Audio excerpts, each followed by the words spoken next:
जो भी लड़की मेरे मालिक के साथ एक अमावस की रात गुजारती, उसकी शादी अमीर लड़के से हो जाती थी। 16 साल की उम्र में मैं अनाथ हो गई थी, तो उन्होंने मुझे काम पर रख लिया। इससे पहले कि मैं उनके साथ अमावस की रात गुजारती, एक लड़की जिसके साथ मालिक ने रात बिताया था, रोती हुई आई और चीख चीख कर मुझसे कहने लगी कि यहाँ से भाग जाओ वरना। पर मैं उसकी बात ना सुनकर जैसे ही मालिक के कमरे में गई, मेरी तो जान निकल गई, क्योंकि वहाँ मेरा नाम शिप्रा है। मैं 16 साल की हूँ। एक अमीर फैमिली से होने के बावजूद आज मैं भीख मांगने में मजबूर हूँ। मैं बिल्कुल ही अकेली और बेसहारा हो गई हूँ। मैं अपने शहर से भागकर एक दूसरे शहर में आ गई, पर मेरा दिल इतना घबराया हुआ है कि मैं अपने आप को सुरक्षित महसूस नहीं कर रही हूँ। आखिरकार मैं नागपुर पहुँच गई। मेरे दादाजी ठेकेदारी का काम करते थे और मेरे पापा और चाचा दादाजी के साथ काम करते थे।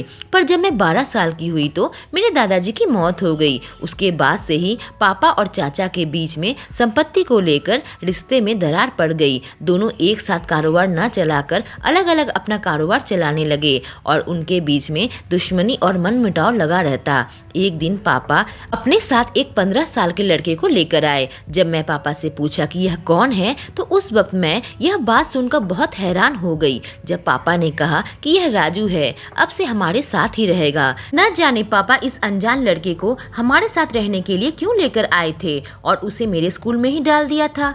आखिर पापा एक अनजान लड़के पर इस तरह से कैसे विश्वास कर सकते हैं, जबकि मैं उनकी बेटी 12 साल की हो गई थी। राजू मेरे साथ स्कूल जाता और हर वक्त मुझ पर नजर रखता था। मुझे यह बात बिल्कुल पसंद नहीं आती और मैं पापा से राजू की शिकायत लगाया करती थी, पर पापा कहते कि तुम्हें राजू की हर बात मानकर ही चलनी पड़ेगी। आखिर वह होता कौन है जिसकी बात मैं सुनकर चलूं?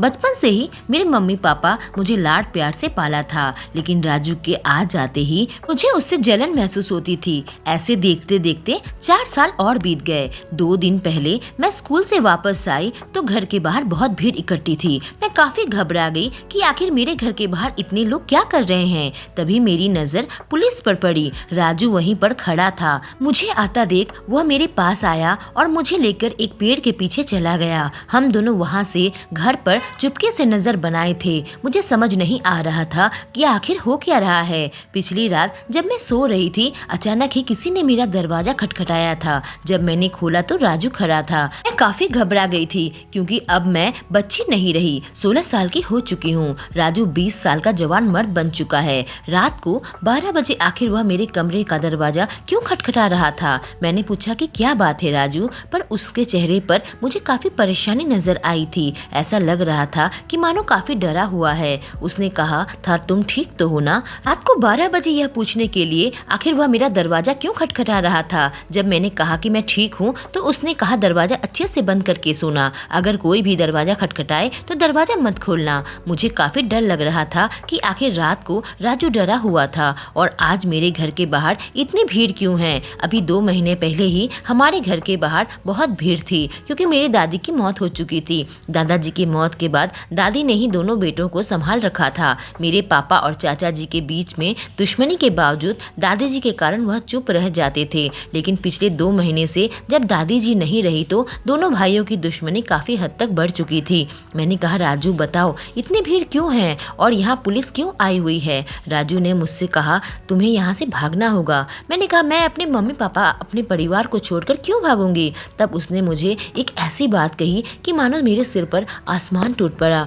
मेरे पैरों के नीचे से जमीन निकल गई थी, क्योंकि अब मैं बेसहारा हो गई थी। मेरे चाचा ने मेरी मम्मी पापा का कत्ल कर दिया था, जिस वजह से यहाँ इतनी भीड़ थी। राजू ने कहा कि तुम्हारे पापा ने मुझे रात को ही कह दिया था कि चाचा कुछ बड़ा गड़बड़ कर रहे हैं और मैं तुम्हारा ध्यान रखूं।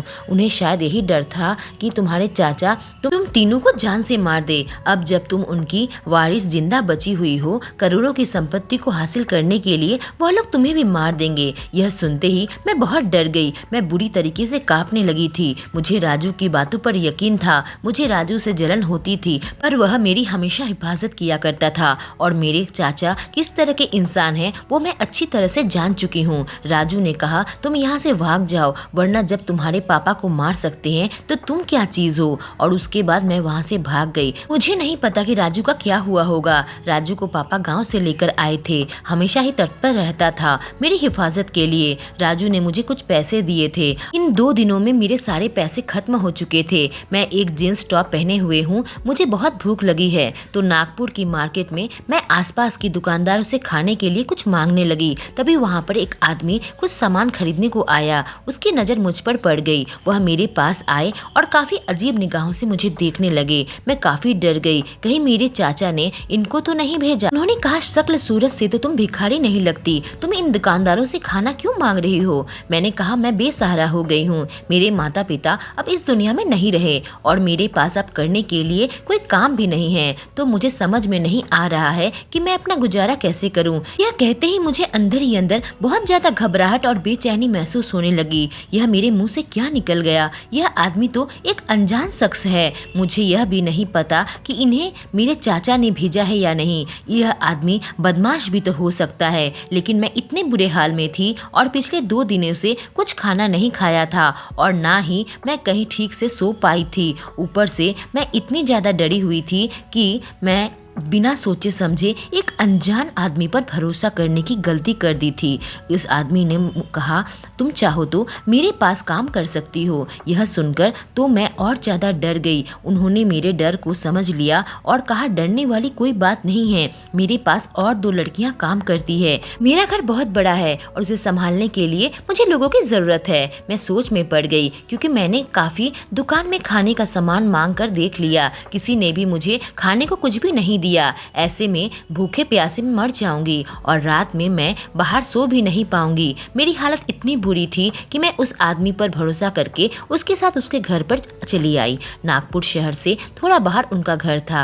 जब मैं उनके घर पहुंची तो मैं हैरान रह गई। बहुत ही आलीशान बंगला था। काफ़ी अमीर इंसान मालूम पड़ते हैं। हमारा घर भी कुछ ऐसा ही था और इसी तरह के घर पर मैं राज करती थी, जहाँ शायद अब मुझे नौकरानी का काम करना है। पर जान से ज़्यादा कीमती और कोई चीज़ नहीं होती और उस वक्त मुझे नहीं पता कि मेरी किस्मत में आगे क्या लिखा है। बस मुझे किसी तरीके से अपनी ज़िंदगी गुजारनी है। उन्होंने मुझे अपने घर की देख रेख में रख लिया। घर में पहले से ही 2 नौकरानियां मौजूद थी और उनको स्टाफ क्वार्टर मिला हुआ था। उन्होंने मुझे भी एक क्वार्टर दे दिया। कहा, आज से तुम इस क्वार्टर में रहोगी। स्टाफ के लिए जो खाना बनेगा वह खाना। तुम्हें इस घर की देख रेख के काम में रखा जाएगा, जिसके लिए तुम्हें तनख्वाह भी दूंगा। हमारे मालिक का नाम राजीव मल्होत्रा था। हालांकि मैं अभी बहुत ही छोटी थी और अपने घर में कभी भी कोई काम नहीं करती थी। बाकी 2 लड़कियां गीत और ज्योति ने मुझे काम सिखा दिया। मुझे हैरानी इस बात की हुई कि जैसे मैं मालिक को नहीं जानती थी, वैसे मालिक भी तो मुझे नहीं जानते थे। तो आखिर मुझ पर भरोसा करके उन्होंने मुझे काम कैसे सौंप दिया?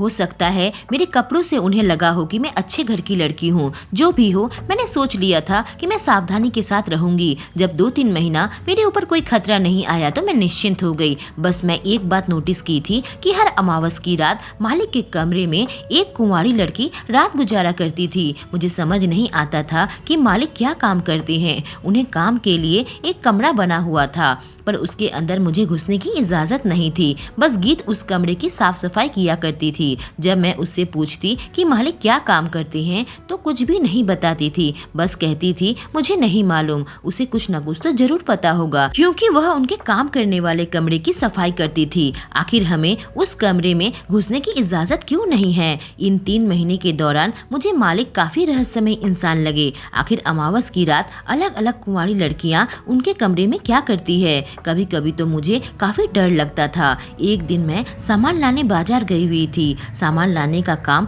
मेरा ही था। तभी अचानक मेरी नजर एक लड़की पर पड़ी जो पिछली अमावस की रात मालिक के कमरे में गई थी। कपड़ों से ही लग रही थी कि बहुत गरीब घर की है, शायद ढंग से खाने को भी नहीं मिलता। आज मैंने उसे देखा तो मैं बिल्कुल ही चौंक उठी थी, क्योंकि उसने बहुत ही महंगे कपड़े पहने हुए थे और एक अपनी कार पर आई थी। आखिर उसके पास इतने ब्रांडेड कपड़े और कार कहाँ से आ गई? अभी 15 दिन पहले ही तो मैंने उसे गरीबी की हालत में देखा था। मैंने देखा वह एक महंगे ब्यूटी पार्लर के अंदर जा रही थी। तभी उसे एक दोस्त मिल गई और वह बात करने लगी। उसकी दोस्त काफी गरीब लग रही थी। वह ब्यूटी पार्लर के अंदर चली गई और उसकी दोस्त सब्जी खरीदने के लिए जाने लगी। मैं उसके दोस्त के पास गई और उससे पूछा, सुनो, तुम्हारी ये दोस्त भी तो काफी गरीब थी, तो आज उसके पास इतने महंगे कपड़े, गाड़ी कैसे आ गई? उसने कहा उसकी शादी बहुत अमीर घर पर हो गई है, इसी वजह से। मैंने कहा इतना अमीर लड़का इससे शादी करने को कैसे मान गया?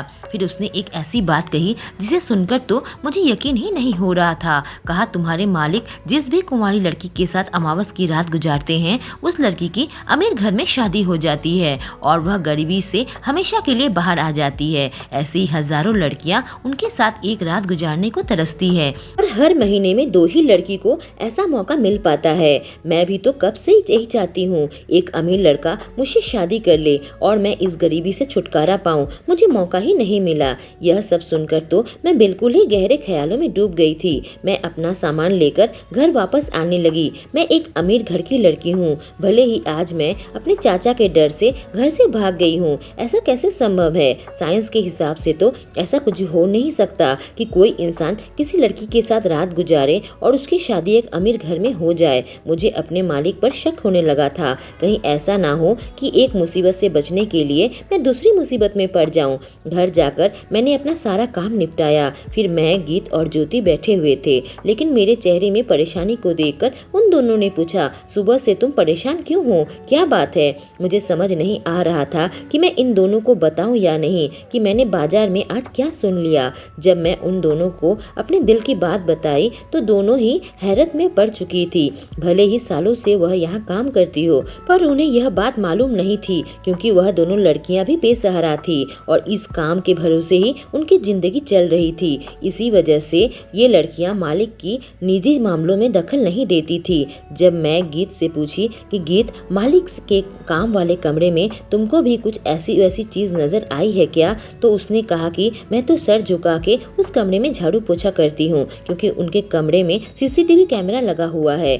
वह नौकरी मेरे लिए बहुत जरूरी है, इसलिए मैं कुछ ऐसा वैसा नहीं कर सकती हूँ कि मेरी नौकरी चली जाए। गीत 19 साल की हो चुकी थी और ज्योति 18 साल की थी। गीत ने कहा कि अगर मैं भी अमावस की रात मालिक के साथ कमरे में बिताऊं तो शायद मेरी भी शादी एक अच्छे घर में हो जाए और बाकी की जिंदगी मुझे इस नौकरानी के काम से छुटकारा मिल जाए। मैंने कहा गीत, इन सब चक्कर में मत पड़ो, मुझे तो कुछ न कुछ गड़बड़ लगती है। कहीं ऐसा ना हो कि तुम किसी खतरे में पड़ जाओ। पर उसका दिमाग अब कहीं और ही चलने लगा था। लड़की की आंखों में शादी का सपना तो रहता ही है, अब शायद वह भी शादी का सपना देखने लगी थी।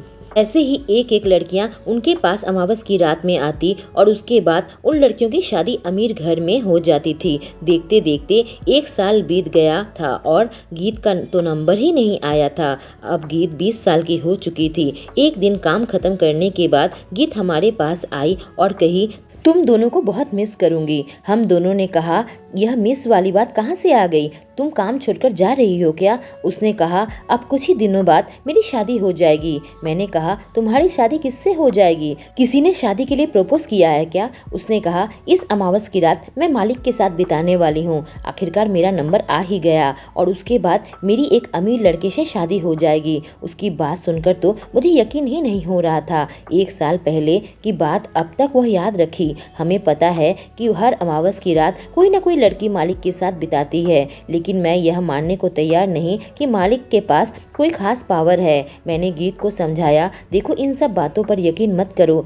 पर गीत के सिर के ऊपर तो जैसे नशा सवार था। उसने कहा, गांव की काफी सारी लड़कियां आज बहुत सुखी जीवन बिता रही है, जो कि बहुत गरीब घर की थी और खाने को भी ठीक से नहीं मिलता था। काफी दूर दूर के गांव से मालिक के पास लड़कियां आती है और सबकी किस्मत चमक जाती है। आखिरकार मालिक ने मेरी बात रखते हुए मुझे समय दिया है। उसकी बात सुनकर मैं अंदर ही अंदर काफी घबरा रही थी। अपने परिवार से दूर होकर मैं काफी अकेली हो गई थी, पर अब गीत और ज्योति ही मेरा परिवार है। मुझे उसकी फिक्र सताने लगी थी क्योंकि और 7 दिनों बाद ही अमावस की रात है। इसलिए मैंने सोच लिया था कि मैं मालिक के कमरे में पहले से ही छुप जाऊंगी और देखूंगी कि वह उसके साथ क्या करते हैं। मैं गीत से यह बात कही तो वह मना करने लगी, कहीं ऐसा मत करना, उनके कमरे में कैमरा लगा हुआ है। लेकिन मैं अपने माँ बाप को तो खो चुकी थी और राजू को भी खो चुकी हूँ। अब बस गीत और ज्योति मेरे पास बचे हुए हैं। मैं गीत को किसी मुसीबत में नहीं पड़ने दूंगी। मालिक के काम काम करने वाले कमरे के बगल में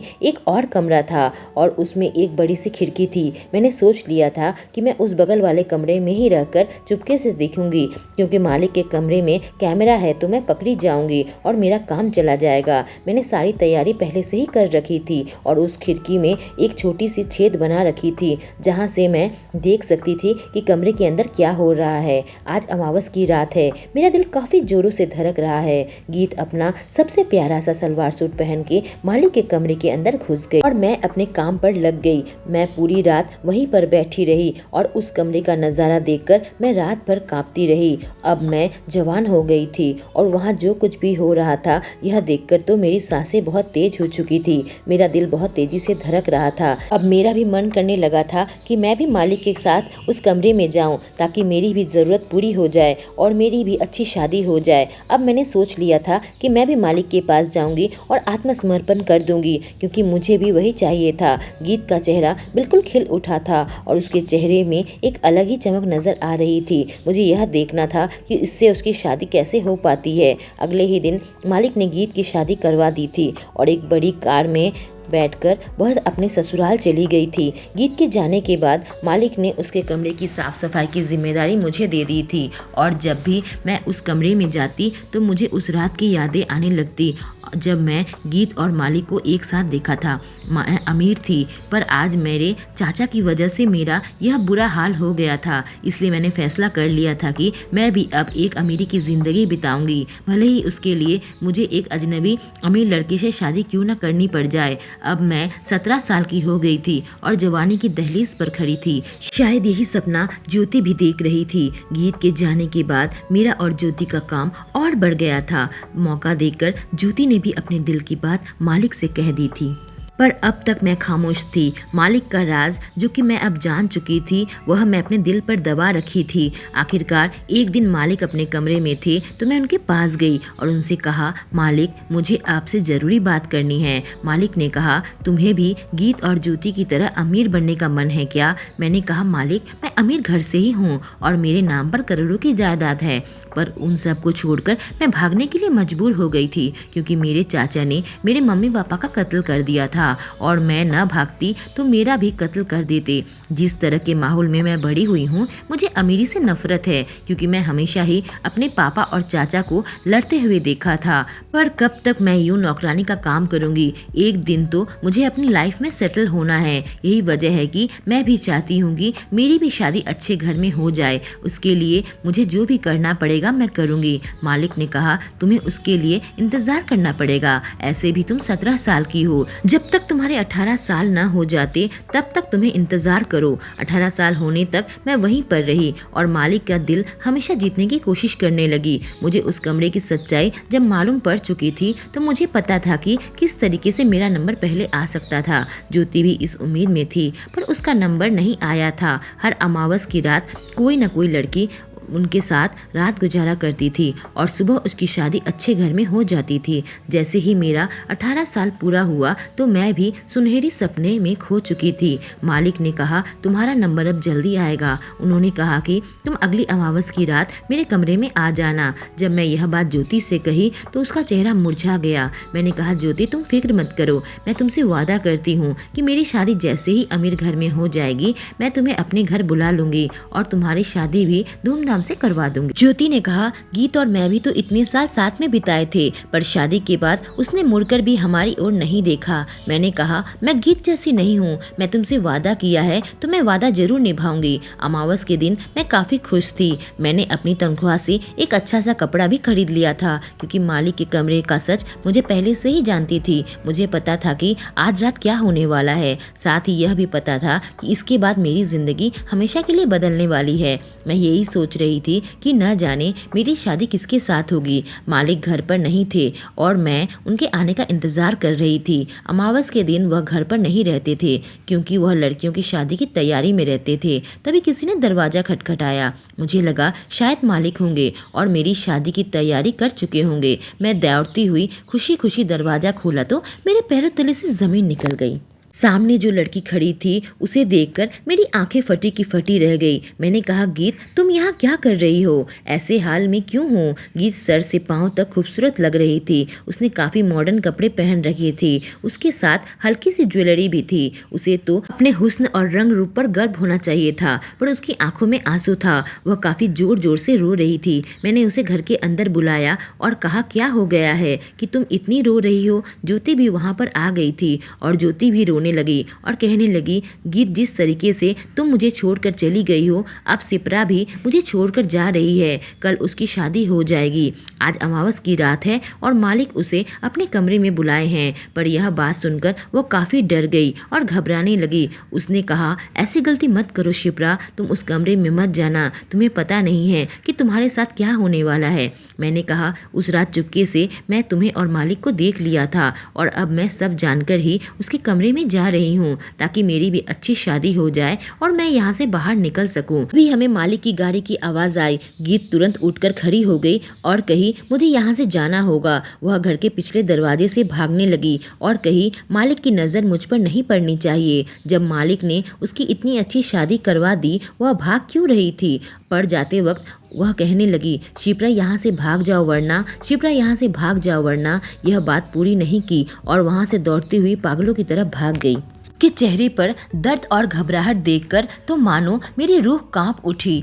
तभी मालिक कमरे के अंदर आ गए थे और मुझे आवाज़ लगाई। मैं किसी तरीके से अपने आप को संभाला और नॉर्मल होकर मालिक के पास गई। मालिक ने कहा, तुम्हारी शादी की सारी तैयारी हो चुकी है, बस आज रात तुम मेरे कमरे में आ जाना और मैं जैसा कहूँ वैसा ही तुम्हें करना होगा। मैंने सर झुका के उन्हें जी मालिक कहा और वहाँ से निकल गई। मैं अपने क्वार्टर्स में आकर दरवाज़ा बंद कर लिया। मैंने गीत की जो हालत देखी उससे काफ़ी घबरा गई थी, लेकिन अब मैंने फैसला कर लिया था कि आज रात मैं मालिक के कमरे में जाऊंगी। मैं बहुत भाग चुकी हूँ और अब मैं नहीं भागूंगी। मैं डर कर बहुत ज़िंदगी जी ली है, पर अब और नहीं। जो मेरा है वह मैं हासिल करके ही रहूंगी। अगर किसी अमीर घर पर मेरी शादी हो गई तो शायद मेरा पति मेरी मदद करे और मैं अपने चाचा से लड़कर अपनी जायदाद वापस ले सकूं। इसके अलावा और कोई तरीका नहीं है। मुझे राजू की याद सताने लगी। काश राजू मेरे साथ देता। जब रात हुई तो मालिक के कमरे में गई। मालिक के कमरे में जो भी लड़की रात गुजारती थी, मालिक उन लड़कियों के साथ गलत काम करता था। लड़कियां इसलिए मान जाती थी क्योंकि उसके बाद उन लोगों की अच्छी शादी हो जाती थी। मैं बहुत घबरा रही थी क्योंकि इससे पहले यह सब कुछ मेरे साथ कभी नहीं हुआ। जब मैं मालिक के कमरे में गई तो मालिक मुझे अपने पास बुलाया और अपने पास बेड में बैठने को बोला। अब मुझे छूने लगा, लेकिन तभी दरवाजे पर दस्तक हुई और मालिक के चेहरे में मुझे एक गंदी सी मुस्कान नजर आई। मुझे लगा कि जरूर मेरे साथ कुछ गलत करने वाला है। उसके दिमाग में जरूर कुछ प्लान चल रहा है। उसने जाकर दरवाजा खोल दिया। डर के मारे मैं सिर झुकाए बैठी थी। उस कमरे में मुझे एक और शख्स की मौजूदगी महसूस होने लगी। क्या आज दो लोग मिलकर मेरे साथ? हे भगवान, गीत के साथ तो वो अकेले थे, लड़कियों के साथ कमरे में अकेले ही रहते थे, फिर आज दो लोग क्यों? जैसे मैंने अपना सिर ऊपर उठाया तो मेरी जान निकल गई। मैं कांपने लगी। मेरा चेहरा बिल्कुल लाल हो गया। मेरा दिल बहुत तेजी से धड़कने लगा। मुझे अपने अंदर एक गर्मी महसूस होने लगी। ऐसा लग रहा था कि मेरा शरीर मेरे बस में नहीं है, क्योंकि मेरे सामने जो शख्स खड़ा था वह कोई और नहीं बल्कि मेरा चाचा था और उनके हाथों में एक रिवॉल्वर थी। चाचा मुस्कुराकर मालिक को धन्यवाद दे रहा था। कहा, आपने जो काम किया है उसका हिस्सा आपको मिल जाएगा। इस लड़की को मारकर इसकी सारी जायदाद मेरी हो जाएगी। गीत ने मुझसे कहा था, भाग जाओ यहाँ से, पर मैंने उसकी बात नहीं सुनी और मौत के मुंह में आज मैं खड़ी हूँ। तभी मेरी आंखों के सामने अंधेरा छाने लगा और फिर सब कुछ अंधेरा हो गया। जब मैं होश में आई तो मैं अस्पताल में थी। मेरे सामने एक नर्स खड़ी थी। मुझे होश आता देख वह डॉक्टर को बुलाने लगी। मेरी तो कुछ भी समझ में नहीं आ रहा था कि मेरे साथ हुआ क्या है, लेकिन तभी डॉक्टर आकर मुझे चेक करने लगा। डॉक्टर के पीछे खड़ा एक और लड़का मुझे नजर आया। चेहरा जाना पहचाना, यह तो राजू है। डॉक्टर मुझे देखकर चले गए। जब राजू मेरे पास आया तो मैंने कहा, मैं यहाँ कैसे पहुँच गई? राजू ने बताया, उसने मेरे चाचा पर नजर बनाया हुआ था और उसे पता लग गया था कि चाचा को मैं मिल गई हूँ। मेरे पापा की मौत के बाद वह उसी घर पर काम करता रहा ताकि मेरे पापा से किया हुआ वादा पूरा कर सके, जो कि मेरी हिफाजत करना था। उसने चाचा का पीछा किया और पुलिस को सारी सारी बातें बता दी थी। जब पुलिस राजू के साथ मेरे मालिक के घर पहुंची तो उन्हें मालिक और चाचा दोनों को गिरफ्तार कर लिया था। जब पुलिस मेरे पास मेरा बयान लेने आई तो मैंने अपने मालिक और चाचा के खिलाफ गवाही दी। पुलिस ने बताया कि गीत ने मालिक के खिलाफ रिपोर्ट दर्ज करी थी। उसके बाद हमने उन सारी लड़कियों का पता लगाया जिसके साथ मालिक रात गुजारते थे और उन सब लड़कियों को भी बचा लिया गया। मैंने कहा, पर मालिक तो उन लड़कियों की शादी अमीर घर में करवाते थे। पुलिस ने कहा यह सब कुछ झूठा था। दरअसल पहले वो लड़कियों के साथ गलत काम करता था, फिर झूठी शादी का ड्रामा रचकर उन लड़कियों को दलाल के हाथों बेच देता था। वह लड़कियां ऐसो आराम से रहती जरूर थी, जिस्म के धंधे में इन लड़कियों को लगा दिया जाता था और वह लड़कियां हर पल मरती थी और उस दलदल से कभी निकल नहीं पाती थी क्योंकि उन लोगों के कब्जे में आ जाती थी। गीत ने तुम्हें बचाने के लिए ही यह हिम्मत दिखाई, पर अपने आप को खतरे में डालकर भी पुलिस को सारी बातें बता दी थी। मुझे अपना घर और प्रॉपर्टी वापस मिल गया। मैंने राजू से शादी कर ली क्योंकि मैं चाहती थी कि उसके जैसा कोई बहादुर लड़का ही मेरी जिंदगी भर की जिम्मेदारी ले। गीत और ज्योति को भी मैंने अपने पास बुला लिया और अच्छा लड़का देखकर उन दोनों की शादी भी करवा दी। हम तीनों हमेशा ही अच्छी सहेलियां बनकर रहे। मेरी चाची को भी गिरफ्तार कर लिया गया और मेरे चाचा का बेटा भी अपने माँ बाप के खिलाफ गवाही दिया क्योंकि वह अमेरिका में बस गया था और वह नहीं चाहता था कि उसके मम्मी पापा के हाथों में लगे खून के धब्बे कि उनको कोई नुकसान न पहुंचे। हमने संपत्ति बराबर बांट ली थी और अपने चचेरे भाई को हिस्सा दे दिया था। मैं और राजू ने मिलकर बाकी की जिंदगी खुशी खुशी बिताई। दोस्तों, अगर आपको यह कहानी पसंद आई हो तो हमारे चैनल को सब्सक्राइब करें और बेल आइकॉन को प्रेस करें। Thank you.